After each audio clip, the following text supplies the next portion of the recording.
2028 ರಾಜ್ಯಕ್ಕೆ ಕುಮಾರಣ್ಣ, ರಾಮನಗರಕ್ಕೆ Nikhil Kumaraswamy, B Umesh JDS ರಾಜ್ಯ ವಕ್ತಾರ. ಆತ್ಮೀಯ ವೀಕ್ಷಕರೇ, ತಮ್ಮೆಲ್ಲರಿಗೂ ಜೆಡಿಎಸ್ ಟೈಮ್ಸ್ ಟಿವಿ ಯೂಟ್ಯೂಬ್ ಚಾನೆಲ್ಗೆ ಹೃತ್ಪೂರ್ವಕ ಸ್ವಾಗತ. ಜೆಡಿಎಸ್ ಟೈಮ್ಸ್ ಟಿವಿ ಇದು ಸಂಘಟನೆಯ ಸಂಕೇತ. ನಮಸ್ಕಾರ, ನಾನು ನಿಮ್ಮ ಲೋಕಪ್ರಿಯ ಕಮಲ್ ಕುಮಾರ್. ಈ ಹಿಂದೆ ನಡೆದ ವಿಧಾನಸಭಾ ಚುನಾವಣೆಗಳಲ್ಲಿ ಈ ರಾಜ್ಯ ಕಂಡಂಥ ಅತ್ಯಂತ ಜನಪ್ರಿಯ ಮಾಜಿ ಮುಖ್ಯಮಂತ್ರಿಗಳು ಇದೀಗ ವಿಶ್ವನಾಯಕ, ಭಾರತದ ಹೆಮ್ಮೆಯ ಪ್ರಧಾನಮಂತ್ರಿಗಳಾದ ಸನ್ಮಾನ್ಯ ಶ್ರೀ ನರೇಂದ್ರ ಮೋದಿಯವರ ಸಂಪುಟದಲ್ಲಿ ಉಕ್ಕು ಮತ್ತು ಬೃಹತ್ ಕೈಗಾರಿಕಾ ಸಚಿವರಾಗಿ ಇಡೀ ದೇಶವೇ ತಿರುಗಿ ನೋಡುವಂತೆ ಕಾರ್ಯನಿರ್ವಹಿಸುತ್ತಿರುವ ಸನ್ಮಾನ್ಯ ಶ್ರೀ ಎಚ್ ಡಿ ಕುಮಾರಸ್ವಾಮಿಯವರು ಈ ಹಿಂದೆ ನಡೆದ ವಿಧಾನಸಭಾ ಚುನಾವಣೆಗಳಲ್ಲಿ ರಾಮನಗರದಿಂದ ಬರೀ ನಾಮಪತ್ರ ಸಲ್ಲಿಸಿದರೆ ಸಾಕಿತ್ತು. ಇಲ್ಲಿನ ಜನತೆ, ಜೆಡಿಎಸ್ ಕಾರ್ಯಕರ್ತರು, ಅಭಿಮಾನಿಗಳು, ಸ್ಥಳೀಯ ಮುಖಂಡರು ಅವರುಗಳೇ ಪ್ರಚಾರ ನಡೆಸಿ ಕುಮಾರಣ್ಣನವರನ್ನು ಗೆಲ್ಲಿಸುತ್ತಿದ್ದುದು ರಾಜ್ಯದ ಇತಿಹಾಸದಲ್ಲಿ ವಿಶೇಷವಾದ ವಿಚಾರವಾಗಿತ್ತು. ಏಕೆಂದರೆ ರಾಜ್ಯದೆಲ್ಲೆಡೆ ಕುಮಾರಣ್ಣ ಪಕ್ಷದ ಪರ ಪ್ರಚಾರ ನಡೆಸಬೇಕಾದುದರಿಂದ ತಮ್ಮ ಕ್ಷೇತ್ರದಲ್ಲಿ ಅವರಿಗೆ ಇನ್ನಷ್ಟು ಒತ್ತಡ ಕೊಡಬಾರದು ಎಂದು ಅವರ ಅಭಿಮಾನಿಗಳು ತಾವೇ ಅಭ್ಯರ್ಥಿ ಎಂದು ತಿಳಿದು ಸ್ವಯಂ ಪ್ರೇರಿತರಾಗಿ ಕೆಲಸ ನಿರ್ವಹಿಸುತ್ತಿದ್ದರು. ಇದು ಕುಮಾರಣ್ಣನವರ ಆಡಳಿತ, ಜನಪರ ಕೆಲಸ, ಶ್ರೀಸಾಮಾನ್ಯನ ಕಷ್ಟ ನೋವುಗಳಿಗೆ ಸ್ಪಂದಿಸಿದ ರೀತಿ, ರಾಮನಗರ ಜಿಲ್ಲೆಗೆ ನೀಡಿದ ಕೊಡುಗೆ, ಮಾಜಿ ಪ್ರಧಾನಿ ಎಚ್ ಡಿ ದೇವೇಗೌಡರು ನೀಡಿದ ಅಮೋಘ ಕೊಡುಗೆ, ಇಡೀ ರಾಮನಗರ ವಿಧಾನಸಭಾ ಕ್ಷೇತ್ರ, ರಾಮನಗರ ಜಿಲ್ಲೆಯಲ್ಲಿ ಜನತೆ ಕುಮಾರಣ್ಣನವರನ್ನು ತಮ್ಮ ಹೃದಯ ಸಾಮ್ರಾಜ್ಯದಲ್ಲಿ ಸಾಮ್ರಾಟನಂತೆ ಮೆರೆಸುತ್ತಿದ್ದುದಕ್ಕೆ ಇದೊಂದು ನಿದರ್ಶನವಷ್ಟೇ. ರಾಮನಗರದಲ್ಲಿ ಸುಮಾರು ದೇವೇಗೌಡರು 93 ಬಂದಾಗ ಅವತ್ತಿನ ದಿನ ನಾವೆಲ್ಲ ಈ ಒಂದು ಪಕ್ಷದಲ್ಲಿ ಹೋರಾಟಕ್ಕೆ ಅವಾಗಲಿಂದ ನಾವು ನಿಂತಿದ್ದು. ಅದರಲ್ಲಿ ದೇವೇಗೌಡರವರು ಆ ಸಮಯದಲ್ಲಿ ಇಲ್ಲಿಂದ ಗೆದ್ದು MLA ಅವರು ಆದಮೇಲೆ ನಂತರ ಅವರು ತಮಗೆಲ್ಲ ಗೊತ್ತಿದ್ದಂಗೆ ಮುಖ್ಯಮಂತ್ರಿ ಕೂಡ ಆಗಿದ್ದಾರೆ. ಅವ್ರ ಜೊತೆಲೂ ಕೂಡ ನಾವು ತುಂಬ ಒಡನಾಟಗಳು ಚೆನ್ನಾಗಿತ್ತು. ಅವರು ಕೂಡ ತೊರೆಕಾಡಿನಲ್ಲಿ ಒಂದು ಡ್ಯಾಮ್ ನೀರಿನ ಕೊಡೋದಕ್ಕೆ ಅವರ ಶ್ರಮ ಅವತ್ತು ತುಂಬ ಕೊಟ್ಟದಿಂದಲೇ ನಾವು ಇವತ್ತು ನೀರು ಕುಡಿಯೋದಕ್ಕೆ ಸಾಧ್ಯ ಆಯಿತು. ನಂತರ ದಿನಗಳಲ್ಲಿ ನಮ್ಮ ಕುಮಾರಣ್ಣವರು 2 ಬಾರಿ ಇಲ್ಲಿಂದನೂ ಕೂಡ ಮುಖ್ಯಮಂತ್ರಿ ಆಗಿದ್ದಾರೆ. ಅದನ್ನು ಈ ಕೊಟ್ಟಂಥ ಕ್ಷೇತ್ರ ರಾಮನಗರ. ಆ 2 ಬಾರಿ ಮುಖ್ಯಮಂತ್ರಿ ಆಗಿದ್ದರೂ ಕೂಡ ರಾಮನಗರದಲ್ಲಿ ಉತ್ತಮವಾದಂಥ ಸೇವೆಗಳನ್ನು ಮಾಡ್ಕೊಂಡು ಬಂದಿದ್ದಾರೆ.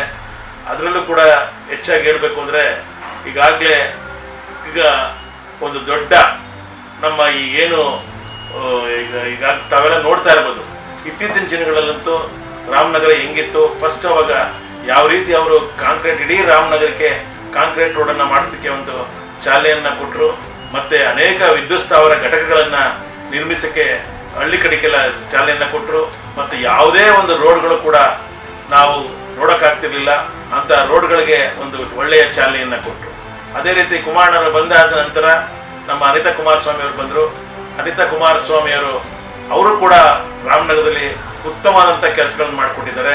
ಅದರಲ್ಲೂ ಕೂಡ ಕುಡಿಯೋ ನೀರಿಗೆ 485 ಕೋಟಿ ಇವತ್ತು 24x7 ಬರಬೇಕು ಅಂದರೆ ಅನಿತಾ ಕಾರ್ ಪೀರಿಯಡಲ್ಲೇ ಆದದ್ದು. ಅದು ಕುಮಾರಣ್ಣವರ ಸಹಕಾರದಿಂದ ಇವತ್ತು ರಾಮನಗರ ಜನ ನೆಮ್ಮದಿಯಾಗಿ ಕುಡಿಯೋ ನೀರನ್ನು ಕುಡಿತಾ ಇದ್ದಾರೆ. ಇಷ್ಟೆಲ್ಲ ನಾವು ಮಾಡ್ಕೊಬಂದ್ರು ಕೂಡ ರಾಮನಗರದ ಸಂಘಟನೆ ಅವತ್ತು ಹೆಂಗಿತ್ತು ಇವತ್ತಿನವರೆಗೂ ಕೂಡ ತುಂಬ ಚೆನ್ನಾಗಿದೆ.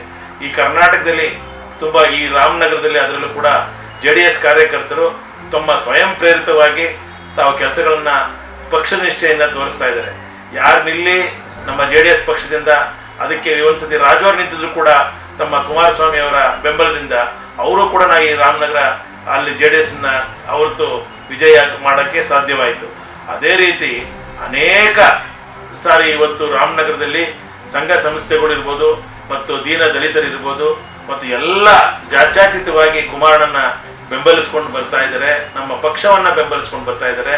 ನಮ್ಮ ಇಲ್ಲಿ ಸಂಘಟನೆ ಹೊಸದಾಗಿ ಮಾಡಬೇಕಾದ್ರೆ ಸಂಘಟನೆ ಏನಿಲ್ಲ, ಎಲ್ಲ ಆಲ್ರೆಡಿ ಇವತ್ತು 32 ವರ್ಷದಿಂದನೂ ಕೂಡ ರಾಮನಗರದಲ್ಲಿ ಸಂಘಟನೆ ಉತ್ತಮವಾಗಿದೆ. ಎಲ್ಲ ಲೀಡರು ನಿಷ್ಠಾವಂತ ಇದ್ದಾರೆ. ಕೆಲವು ಲೀಡರ್ಗಳು ಅವರು ತಮ್ಮ ಆಸೆ ಆಕಾಂಕ್ಷೆಗಳಿಗೆ ಬಲಿಯಾಗಿ ಹೋಗಿರ್ಬೋದೇ ಹೊರತು ಆದರೆ ನಿಜವಾದ ಕಾರ್ಯಕರ್ತರು ಯಾರು ಕೂಡ ಹೋಗಿಲ್ಲ. ಅವರೆಲ್ಲ ಕಟ್ಟ ದೇವೇಗೌಡರು ಮತ್ತು ಕುಮಾರಸ್ವಾಮಿಯವರ ಪಕ್ಷ ನಿಷ್ಠೆಗೆ ಬದ್ಧರಾಗಿ ಇವತ್ತು ಕೂಡ ಸಂಘಟನೆಗೆ ದುಡಿತಾ ಇದ್ದಾರೆ. ಇತ್ತೀಚಿನ ದಿನಗಳಲ್ಲಿ ಆಮೇಲೆ ನಿಖಿಲ್ ಅಣ್ಣ ಅವ್ರು ಬಂದರು. ನಿಖಿಲಣ್ಣವರು ಬಂದರೂ ಕೂಡ ಅವರು ಒಳ್ಳೆ ಸಂಘಟನೆಯನ್ನ ಮಾಡಿದ್ರು ರಾಮನಗರದಲ್ಲಿ. ಇಡೀ ರಾಮನಗರದಲ್ಲಿ ಮನೆಗೆ ಹೋಗಿ, ಪ್ರತಿಯೊಂದು ಈ ತಾಲೂಕಿನಲ್ಲಿ ಮನೆಗೆ ಹೋಗಿ ಏನಾದರೂ ಕೆಲಸ ಮಾಡಿದ್ರೆ ಅದು ನಿಖಿಲಣ್ಣವ್ರು ಮಾತ್ರ ಸಾಧ್ಯ ಅಂತ ಹೇಳಕ್ ಬರ್ತೀನಿ. ಪ್ರತಿ ಮನೆಗೂ ಕೂಡ ಅವರೆಲ್ಲ ಹೋಗಿ ತುಂಬಾ ಸಂಘಟನೆಯನ್ನ ಮಾಡಿದ್ರು. ಎಲೆಕ್ಷನ್ ಅಲ್ಲೂ ಕೂಡ ತುಂಬಾ ಚೆನ್ನಾಗಿತ್ತು. ಆದ್ರೆ ಒಂದೇ ಒಂದು ಏನಂದ್ರೆ, ನಮ್ಮ ಈಗಿನ ಆಗಂತ MLA ಅವರು ಒಂದು ಕೂಪನ್ ಕಾರ್ಡ್ ಅನ್ನ ಇದಕ್ಕೆ ರಾತ್ರಿ ವಿತರಣೆ ಮಾಡಿ ಅದನ್ನ ಮಹಿಳೆಯರಿಗೆ ಸ್ವಲ್ಪ ಆಮಿಷ ಒಡ್ಡಿ ಅದೊಂದು ಸ್ವಲ್ಪ ನಮಗೆ ಹಿನ್ನಡೆ ಆಗಕ್ಕೆ ಕಾರಣ ಆಯ್ತು ಹೊರತು ಇವತ್ತು ಕಾರ್ಯಕರ್ತರ ಮನದಲ್ಲಿ ನಿಖಿಲಣ್ಣವರು ಮತ್ತು ನಮ್ಮ ಪಕ್ಷದ ನಿಷ್ಠೆ ಇವತ್ತು ಎದ್ದು ಕಾಣುತ್ತದೆ. ಮುಂದಿನ ದಿನಗಳಲ್ಲಿ ಈಗ ನಡೆಯುವ ಮುಂಬರುವ 2028ರಲ್ಲಿ 100ಕ್ಕೆ 100ರಷ್ಟು ನಿಖಿಲ್ ಅವರನ್ನು MLA ಆಗೋದನ್ನ ಯಾರಿಗೂ ತಪ್ಸಕ್ಕಾಗಲ್ಲ. ಅಷ್ಟು ಸಂಘಟನೆ ರಾಮನಗರದಲ್ಲಿದೆ. ಅದು ಎಲ್ಲಾ ಕಾರ್ಯಕರ್ತರು ಕೂಡ ಹುಮ್ಮಸ್ಸಿಂದ ಈಗೇನ್ ನಿಖಿಲಣ್ಣವ್ರು ಈಗ ಆಲ್ರೆಡಿ 3 ಬಾರಿ ಸೋತಿದ್ದಾರೆ ಅಂದರೆ ಅನುಕಂಪದ ಅಲೆ ಅಲ್ಲ, ಅವರ ಪಕ್ಷ ನಿಷ್ಠೆ. ಅವ್ರನ್ನ ಈಗಾಗಲೇ ನಿಖಿಲಣ್ಣವರು ರಾಜ್ಯಾದ್ಯಂತ ಪ್ರವಾಸ ಮಾಡ್ತಾ ಇರೋದು ನೋಡಿದ್ರೆ ಅವ್ರ ಮುಂದಿನ ಭವಿಷ್ಯ ನಾಯಕರು ಅಂತ ತಮ್ಗೆಲ್ಲ ಆಲ್ರೆಡಿ ಗೊತ್ತಾಗಿದೆ. ಅಂತ ನಾಯಕರನ್ನ ನಾವು ಮುಂದಿನ ದಿನಗಳಲ್ಲಿ ರಾಮನಗರದಿಂದ ಗೆಲ್ಲಿಸ್ತೀವಿ. ಅವರು ಮುಂದೆ ಒಂದಿನ ಮುಖ್ಯಮಂತ್ರಿ ಆಗಕ್ಕೆ ಯಾವುದೇ ಸಂದೇಹ ಇಲ್ಲ.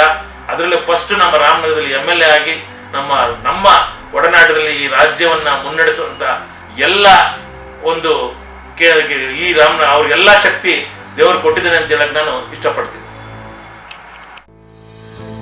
ಸುಮಾರು 32 ವರ್ಷಗಳಿಂದಲೂ ದೊಡ್ಡಗೌಡರ ಕುಟುಂಬದ ಮನೆ ಮಗನಂತಿರುವ ಕರ್ನಾಟಕ ರಾಜ್ಯ ವಿಶ್ವಕರ್ಮ ಸಮಾಜದ ಮಾಜಿ ಅಧ್ಯಕ್ಷರು, ರಾಮನಗರ ನಗರಸಭೆಯ ಮಾಜಿ ಉಪಾಧ್ಯಕ್ಷರು, ಹಿಂದುಳಿದ ವರ್ಗಗಳ ಅಚ್ಚುಮೆಚ್ಚಿನ ನಾಯಕರು, ಜಾತ್ಯತೀತ ಜನತಾದಳದ ತಾಲೂಕು ಪ್ರಧಾನ ಕಾರ್ಯದರ್ಶಿಯೂ ಆಗಿರುವ ಬಿ ಉಮೇಶ್ ಜನತಾದಳದ ನಿಷ್ಠಾವಂತ ಪ್ರಾಮಾಣಿಕ ನಾಯಕ. ರಾಮನಗರದ ಪೇಟೆ ಕುರುಬರಹಳ್ಳಿಯ ಬಸವರಾಜ್ ಹಾಗೂ ಶ್ರೀಮತಿ ನಿಂಗಮ್ಮ ದಂಪತಿಗಳ ದ್ವಿತೀಯ ಪುತ್ರನಾಗಿ ಜನಿಸಿದ ಬಿ ಉಮೇಶ್ BSc ಪದವೀಧರರಾಗಿದ್ದು ಕರ್ನಾಟಕ ರಸ್ತೆ ಸಾರಿಗೆ ನಿಗಮದಲ್ಲಿ ನಿರ್ವಾಹಕ ಹುದ್ದೆ ಸಿಕ್ಕಿದ್ದರೂ ಸ್ವಂತ ಉದ್ಯೋಗ ಮಾಡಬೇಕು, 4 ಜನಕ್ಕೆ ಕೆಲಸ ಕೊಡಬೇಕು ಎಂಬ ಉದ್ದೇಶದಿಂದ ಉದ್ಯೋಗವನ್ನು ತ್ಯಜಿಸಿದವರು. ರಾಮನಗರದಲ್ಲಿ ಏನು ತೊಂದರೆ ಇಲ್ಲ, ಸಂಘಟನೆ ಯಾವತ್ತು JDSನ ಭದ್ರಕೋಟೆ ಇದು. ರಾಮನಗರ JDSನ ಭದ್ರಕೋಟೆ. ಅದರಿಂದ ದೇವೇಗೌಡರನ್ನ ಮುಖ್ಯಮಂತ್ರಿ ಮಾಡಿದೆ, ಕುಮಾರಣ್ಣವ್ರನ್ನ 2 ಬಾರಿ ಮುಖ್ಯಮಂತ್ರಿ ಮಾಡಿದ್ದೆ, ಅನಿತ್ನವ್ರನ್ನ MLA ಮಾಡಿದ್ದೆ. ನಿಖಿಲಣ್ಣವರು ಸ್ವಲ್ಪ ಅದು ಕೆಲವು ಗೊಂದಲದಿಂದ ಆಯ್ತೆ ಹೊರತು ಅವರು ಕೂಡ ಮುಂದಿನ ಸಾರಿ 100ಕ್ಕೆ 100 ಭಾಗಿ ಇಲ್ಲಿ MLA ಆಗೇ ಆಗ್ತಾರೆ. ಅದ್ರಲ್ಲಿ ಯಾವುದೇ ಥರ ನಿಶ್ಚಯದ ಬೇಡ. ಆದರೆ ಬಟ್ ಏನಪ್ಪಾ ಅಂದರೆ ಈ ರಾಮನಗರದಲ್ಲಿ ಸಂಘಟನೆ ಯಾವಾಗಲೂ ಚೆನ್ನಾಗಿದೆ. ಅದೇನು ರಾಮನಗರ ಹೊಸದಾಗಿ ಸಂಘಟನೆ ಮಾಡಬೇಕು ಅನ್ನೋದೇನಿಲ್ಲ. ಎಲ್ಲರೂ ನಿಷ್ಠಾವಂತ ಕಾರ್ಯಕರ್ತರಿದ್ದಾರೆ. ಕರ್ನಾಟಕದಲ್ಲಿ ಎಲ್ಲರೂ JDS ಪಕ್ಷಕ್ಕೆ ನಿಷ್ಠಾವಂತ ಕಾರ್ಯಕರ್ತರಿದ್ದರೆ ಅದು ರಾಮನಗರದಲ್ಲಿ ಮೊದಲನೇ ಸ್ಥಾನದಲ್ಲಿ ಸಿಗುತ್ತೆ. ಅಷ್ಟು ನಿಷ್ಠಾವಂತ ಕಾರ್ಯಕರ್ತರೆ. ಯಾವುದೇ ಪಕ್ಷದಿಂದ ಬರುವಂಥ ಆಸೆ ಆಮಿಷಗಳಿಗೆ ಯಾರು ಇಲ್ಲಿ ಕಾಯಲಿರಲ್ಲ. ತಮ್ಮ ಕೆಲಸ ತಮ್ಮ ನಿಷ್ಠೆನ ಪಕ್ಷಕ್ಕೋಸ್ಕರ ಅವ್ರು ದುಡುಕೆ ಮಾಡ್ಕೊಂಡು ಬಂದಿದ್ದಾರೆ. ಯಾರು ಅಧಿಕಾರ ಕೊಡಲಿ ಕೊಡದೇ ಇರಲಿ, ಯಾವುದು ಇಲ್ಲಿ ಆಸೆ ಮತ್ತು ಕೆಲಸ ಕೊಡಲಿ ಸಿಗದೇ ಇರಲಿ, ಅದನ್ನೆಲ್ಲದಕ್ಕೂ ಯಾವುದೂ ಇಲ್ಲ. ಇಲ್ಲಿ ಪಕ್ಷ ನಿಷ್ಠೆ ಈ ನಮ್ಮ ತಾಲೂಕಿನಲ್ಲಿ ಖಂಡಿತ ಇದೆ. ಕುಮಾರಣ್ಣನವರ ಅಪ್ಪಟ ಅಭಿಮಾನಿಯಾಗಿರುವ ಉಮೇಶ್ 2023ರಲ್ಲಿ ನಡೆದ ರಾಮನಗರ ವಿಧಾನಸಭಾ ಚುನಾವಣೆಯಲ್ಲಿ ನಿಖಿಲ್ ಕುಮಾರಸ್ವಾಮಿ ಅವರ ಸೋಲನ್ನು ಸವಾಲಾಗಿ ತೆಗೆದುಕೊಂಡಿದ್ದಾರೆ. ವಿರೋಧಿಗಳ ಷಡ್ಯಂತ್ರಕ್ಕೆ ಕಳೆದ ಚುನಾವಣೆಯಲ್ಲಿ ತುತ್ತಾಗಿದ್ದರಿಂದ ಸೋಲನುಭವಿಸಬೇಕಾಯಿತು. 2028ಕ್ಕೆ ಯಾರು ಏನೇ ಕುತಂತ್ರ ಷಡ್ಯಂತ್ರ ಮಾಡಿದರೂ ನಿಖಿಲ್ ಕುಮಾರಸ್ವಾಮಿಯವರನ್ನು ರಾಮನಗರದಿಂದ ಗೆಲ್ಲಿಸುವ ಮೂಲಕ ವಿಧಾನಸಭೆಗೆ ಕಳಿಸುತ್ತೇವೆ. ಅದೇ ರೀತಿ ಕುಮಾರಣ್ಣನವರು 2028ಕ್ಕೆ 3ನೇ ಬಾರಿ ಈ ರಾಜ್ಯದ ಮುಖ್ಯಮಂತ್ರಿಗಳಾಗುವುದು ನಿಶ್ಚಿತ ಎಂದು ಆತ್ಮವಿಶ್ವಾಸದಿಂದ ಹೇಳುವ JDSನ ರಾಜ್ಯ ವಕ್ತಾರರೂ ಆಗಿರುವ ಬಿ ಉಮೇಶ್ ಇತ್ತೀಚೆಗೆ ನಡೆದ ಜನರೊಂದಿಗೆ ಜನತಾದಳ ಅಭಿಯಾನ ರಾಮನಗರದಲ್ಲಿ ಅತ್ಯಂತ ಯಶಸ್ವಿಯಾಯಿತು. ಜನತೆ ಅಭೂತಪೂರ್ವ ಬೆಂಬಲ ಸೂಚಿಸಿದರು. ಇದು 2028ರ ಚುನಾವಣೆಯ ದಿಕ್ಸೂಚಿ ಎಂದರು. ನಮ್ಮ ಜಿಲ್ಲೆ ಮಾಜಿ ಶಾಸಕರಾದ ಎ ಮಂಜೂರವರ ಅಧ್ಯಕ್ಷತೆಯಲ್ಲಿ JDS ಸದೃಢವಾಗಿದೆ. ರಾಮನಗರ ತಾಲೂಕು ಅಧ್ಯಕ್ಷರಾದ ಸಬ್ಬಕೆರೆ ಶಿವಲಿಂಗಯ್ಯ ನೇತೃತ್ವದಲ್ಲಿ ಸಂಘಟನೆ ಚೆನ್ನಾಗಿದ್ದು 2028ಕ್ಕೆ ರಾಮನಗರ ಜಿಲ್ಲೆಯ ಎಲ್ಲ ಕ್ಷೇತ್ರಗಳನ್ನು JDS ಗೆಲ್ಲಲಿದೆ ಎಂದು ಬಿ ಉಮೇಶ್ JDS ಟೈಮ್ಸ್ ಟಿವಿಯೊಂದಿಗೆ ತಮ್ಮ ಅಭಿಪ್ರಾಯವನ್ನು ಹಂಚಿಕೊಂಡಿದ್ದಾರೆ.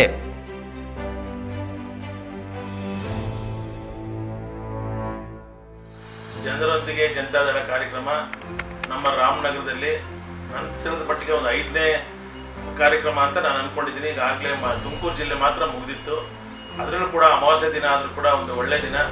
ನಿಖಿಲ್ ಅಣ್ಣವರು ಅಭೂತಪೂರ್ವವಾದಂಥ ಸ್ವಾಗತವನ್ನು ನಮ್ಮ ಜನ ಇಲ್ಲಿ ಸ್ವಾಗತಿಸಿದ್ರು. ಅದರಲ್ಲೂ ಕೂಡ ಒಂದು 700-800 ಬೈಕ್ನಲ್ಲಿ ಯುವಕರು ಅವ್ರನ್ನ ಸ್ವಾಗತ ಮಾಡಿದ್ರು. ಮತ್ತು ಹೆಚ್ಚಿನ ರೀತಿಯಲ್ಲಿ ಸಾಗೋಪರಾತ್ರಿ ಜನ ಸೇರ್ಕೊಂಡು ಬರ್ತಾನೆ ಇದ್ರು. ಇವತ್ತು ಕೆಂಪೇಗೌಡ ಸರ್ಕಲ್ ಇದ್ದರೆ ಇಡೀ ಮೈನ್ ರೋಡ್ವರೆಗೂ ಕೂಡ ಜನ ತುಂಬಿದ್ರು. ಅಷ್ಟು ಜನ ವಾಲಂಟಿಯರ್ ಆಗಿ ಯಾವುದೇ ಆಸೆ ಅಪೇಕ್ಷೆ ಒಳಪಡದೆ ಬಂದು ಕಾರ್ಯಕ್ರಮನ ಅತಿ ಹೆಚ್ಚು ಜನಸಂಖ್ಯೆಯಲ್ಲಿ ಆಗಮಿಸಿ ಫಸ್ಟ್ನೇದಾಗಿ ನಿಖಿಲ್ ಅಣ್ಣವ್ರಿಗೆ ಸ್ವಾಗತ ಅನ್ಕೊಂಡು ನಾವು ನಿಮ್ಮ ಜೊತೆಗೆ ಇದ್ದೀವಿ, ನಿಮ್ಮನ್ನು ನಾವು ಮರೆತಿಲ್ಲ ಅನ್ನೋದನ್ನ ತೋರಿಸ್ಕೊಟ್ರು ಜನ ಇವತ್ತು. ಅದಕ್ಕೆ ಅವತ್ತು ನಿಖಿಲ್ ಅಣ್ಣರೇ ಅವತ್ತು ನೋಡಿ ಇನ್ನು ನನ್ನ ಮುಂದೆ ನನ್ನ ಜೊತೆಗಿದ್ದಾರೆ ಅಂತೇಳಿ ಅವ್ರಿಗೆ ಒಂದು ಅವ್ರದ್ದೇ ಆದಂಥ ಒಂದು ಕಾನ್ಫಿಡೆನ್ಸ್ ಇಂದ ನಾನು ಇಲ್ಲೇ ನಿಲ್ತೀನಿ ಅಂತಲೂ ಕೂಡ ಅವತ್ತು ಘೋಷಣೆಯನ್ನು ಮಾಡಿದ್ರು. ನಮ್ಮ ಈ ಕಾರ್ಯಕರ್ತರಿಗೆ ತುಂಬ ಸಂತೋಷ ಆಗಿದೆ. ಮುಂದಿನ ದಿನಗಳಲ್ಲಿ ನಿಖಿಲ್ ಅಣ್ಣವ್ರಿಗೆ ನಾವು ಇಲ್ಲಿ ಏನು ಒಂದು 200% ಎಲ್ಲ ರೀತಿಯಿಂದನೂ ಕೂಡ ಗೆಲ್ಲೋದಕ್ಕೆ ನಾವು ಎಲ್ಲ ಪ್ರಯತ್ನ ಕೂಡ ಎಲ್ಲರೂ ಕೂಡ ಮಾಡಿದರೆ ಅವರು ಗೆದ್ದೇ ಗೆಲ್ತಾರೆ. ಈ ಕಾರ್ಯಕ್ರಮ ಯಶಸ್ವಿ ಆಗಬೇಕು ಅಂದರೆ ನಮ್ಮ ಜಿಲ್ಲಾಧ್ಯಕ್ಷರು ಮಂಡ್ಯಣ್ಣವರು ಮತ್ತು ನಮ್ಮ ತಾಲೂಕು ಅಧ್ಯಕ್ಷರು ಶಿವಲಿಂಗಪ್ಪನವರು ಅವರೆಲ್ಲರೂ ಕೂಡ ಇದಕ್ಕೆ ಅವ್ರ ನೇತೃತ್ವದಲ್ಲಿ ಕೈ ಜೋಡಿಸಿದ್ರು. ಜೊತೆಗೆ ಅನೇಕ ಯುವಕರು, ಹೋಬಳಿ ಮಟ್ಟದ ನಾಯಕರುಗಳು ಮತ್ತು ಗ್ರಾಮ ಮಟ್ಟದ ನಾಯಕರುಗಳು, ಪಂಚಾಯಿತಿ ಲೀಡರ್ಗಳು ಮತ್ತು ನಗರ ವ್ಯಾಪ್ತಿಯಲ್ಲಿ ಎಲ್ಲ ನಮ್ಮ ಮುಖಂಡರುಗಳು ಕೂಡ ಸೇರಿ ಈ ಕಾರ್ಯಕ್ರಮ ಯಶಸ್ವಿಗೊಳಿಸೋದಕ್ಕೆ ಅದಕ್ಕೆ ನಮಗೆ ತುಂಬ ಚೆನ್ನಾಗಿ ಈ ಕಾರ್ಯಕ್ರಮ ಯಶಸ್ವಿಯಾಗಿ ಮೂಡಿಬಂತು. ಅದೇ ಸಾಕ್ಷಿ ನಮ್ಮ ಮುಂದಿನ 28 ಚುನಾವಣೆಗೆ ಇವತ್ತೇ ಅದು ದಿಕ್ಸೂಚಿ ಅಂತ ಹೇಳ್ತೀವಿ. ಅದರಲ್ಲೂ ವಿರೋಧ ಪಕ್ಷದವ್ರಿಗೆ ನಡುಕ ಉಟ್ಬಿಟ್ಟಿದೆ. ಇವತ್ತು ಏನು ವಾಲಂಟಿಯರಾಗಿ ಇಷ್ಟು ಜನ ಬಂದಿರೋದು ನೋಡಿದ್ರೆ ಯಪ್ಪ ಯಾವ್ದು ರೀತಿ ಏನು ಅಂತ ಅವರು ಯೋಚನೆ ಮಾಡೋ ರೀತಿಯಲ್ಲಿ ಅವತ್ತು ಆ ಸಂಘಟನೆ ನಡೆದಿದೆ ಅಂತ ಹೇಳಕ್ಕೆ ಇಷ್ಟಪಡ್ತೀನಿ. 3ನೇ ಬಾರಿಗೆ ಈ ಸತಿ ಏನು ಜನರೊಂದಿಗೆ ಜನತಾದಳ ನಡೀತಾ ಇದೆ, ಲಾಸ್ಟ್ ಟೈಮ್ ಎಲ್ಲ ಯಾತ್ರೆಗಳು ಕೂಡ ಸಕ್ಸಸ್ ಆದಂಗೆ ನಮ್ಮ ಜನರೊಂದಿಗೆ ಜನತಾದಳ ಅಭೂರ್ಭುತವಾಗಿ ಇಡೀ ರಾಜ್ಯದಂತ ನಿಖಿಲ್ ಅವ್ರು ಬೈಪಡ್ತಾ ಇದ್ದಾರೆ. ಜೊತೆಗೆ ಈ ಒಂದು ನಾವು ನೋಡ್ತಾ ಇದ್ರೆ ಯಾತ್ರೆನ ಮತ್ತೊಮ್ಮೆ ಕುಮಾರಣ್ಣ 2028ಗೆ ಮುಖ್ಯಮಂತ್ರಿ ಆಗೋದ್ರಲ್ಲಿ ಸಂಶಯನೇ ಇಲ್ಲ ಅಂತ ಹೇಳಕ್ ಇಷ್ಟಪಡ್ತೀವಿ. ಜನರು ಕೂಡ ಈಗಾಗಲೇ ಮತ್ತೊಮ್ಮೆ ಕುಮಾರಣ್ಣ 2028ಕ್ಕೆ ಅಂತ ಸ್ಲೋಗನ್ ಸ್ಟಾರ್ಟ್ ಆಗಿದೆ. ಅದು ಖಂಡಿತ ಜನರೊಂದಿಗೆ ಜನತಾದಳದ ಕಾರ್ಯಕ್ರಮ ನೋಡ್ತಾ ಇದ್ರೆ ಗೊತ್ತಾಗುತ್ತೆ ಜನಗಳಿಗೆ ನಡೆದಿದೆ ಅಂತ ಹೇಳಕ್ ಇಷ್ಟಪಡ್ತೀವಿ. ಆತ್ಮೀಯ ವೀಕ್ಷಕರೇ, JDS ಟೈಮ್ಸ್ ಟಿವಿ ಯೂಟ್ಯೂಬ್ ಚಾನಲನ್ನು ಸಬ್ಸ್ಕ್ರೈಬ್ ಮಾಡಿ, ಲೈಕ್ ಮಾಡಿ, ಶೇರ್ ಮಾಡುವುದರೊಂದಿಗೆ ನಮ್ಮನ್ನು ಪ್ರೋತ್ಸಾಹಿಸಿ. ಬೆಲ್ ಬಟನ್ ಪ್ರೆಸ್ ಮಾಡಿದರೆ ಹೊಸ ಅಪ್ಡೇಟ್ಸ್ಗಳನ್ನು ವೀಕ್ಷಿಸಬಹುದು. ಧನ್ಯವಾದಗಳು. ನಾನು ನಿಮ್ಮ ಲೋಕಪ್ರಿಯ ಕಮಲ್ ಕುಮಾರ್.